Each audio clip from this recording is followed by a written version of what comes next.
सिंध जी तारीख़ ते तहक़ीक़ जे सिलसिले में और सिंधी दोस्तनि साथियुनि भाउरनि ऐं भेनरुनि सां मुखातिबु आहियां। सभिनी खे मुंहिंजे तरफ़ां सलाम कयो। पाण सिंध जे तारीख़ ते मुख़्तलिफ़ रुखनि सां ॻाल्हि ॿोल करे रहिया आहियूं। सिंध जूं क़दीम बिरादरियूं, क़दीम नस्ल ऐं क़दीम सिंध जे बदन उन जे कुख मां जनम वठंदड़ ख़िता जेके बाद में सूबा ऐं रियासतूं बणिजी वियूं, उहे क़दीम सिंध जे जेके कुख मां जनम जिन वरितो आहे उन्हनि बाबति अवां खे आगाह कंदा रहिया आहियूं। त सिंध त वसी हुई, उहा कश्मीर खां कराचीअ ताईं सॼी सिंध हुई। अॼु बि सिंध आहे। तहज़ीब ऐं सक़ाफ़ती तौर ते अॼु बि इहे इन सॼे ख़िते में जेके माण्हू रहनि था उहे सभु सिंधी आहिनि।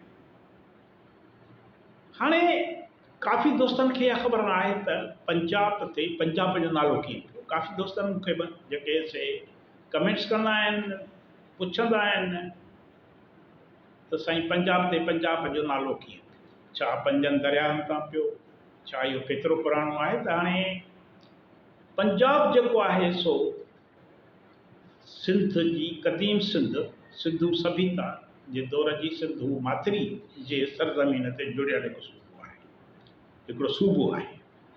माना क़दीम दौर खां ई सॼो इलाइक़ो सिंधू माथिरी जो इलाइक़ो सिंध जे नाले सां सुञातो वेंदो हो। ऐं हीउ जेको आहे पंजाब जेके ते नालो पियो 5+ आब तां, माना 5 आब, 5 दरियाहनि वारो ख़ितो, रियासत या इलाइक़ो। त उन तां हिन ते 5 आब पोइ पंजाब फिरी थियो। हाणे इहो नालो एतिरो पुराणो कोन्हे।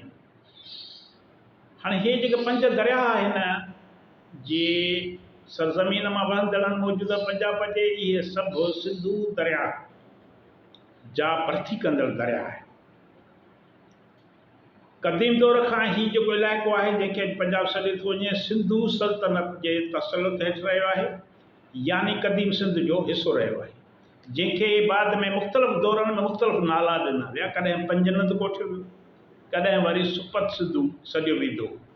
1605 में जलालुद्दीन अकबर जे ज़माने में हिन ख़िते ते पंजाब नालो पवणु शुरू थियो। 5 आब मां, माना पहिरियां पंजाब नालो तव्हांखे तारीख़ुनि में न मिलंदो, क़दीम दौर जे किताबनि में न मिलंदो। हीअ आहे 1605 ईस्वी, यानी वधि खां वधि जेको आहे 400 साल अॻु पंजाब ते पंजाब नालो पियो। न त ही सिंधू जेके सल्तनती उन जा मुख़्तलिफ़ हिसा, मुल्तान, बालपुर इलाइक़ा जेके हुया, यानी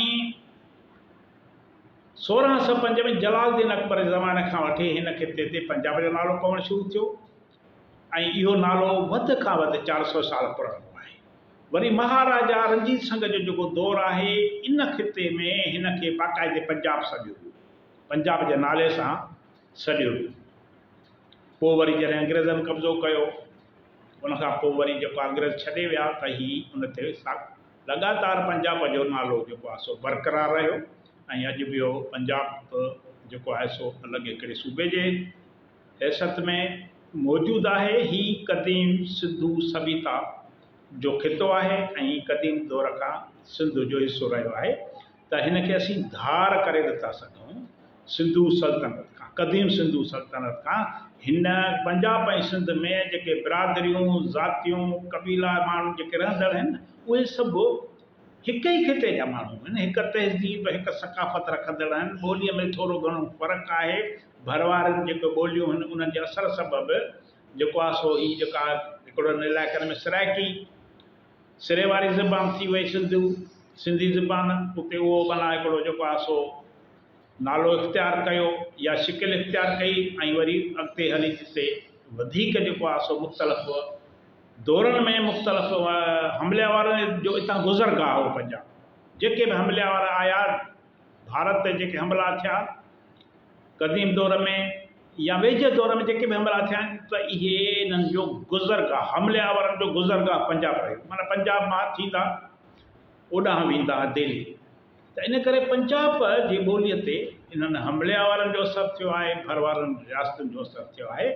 त हीउ हिकिड़ो सॼो ख़ितो हिकु ई आहे, हिकु ई तहज़ीब ऐं सक़ाफ़त जा असीं मालिक आहियूं। अवां जी वॾी वॾी महिरबानी। ईंदड़ वीडियो ताईं इजाज़त।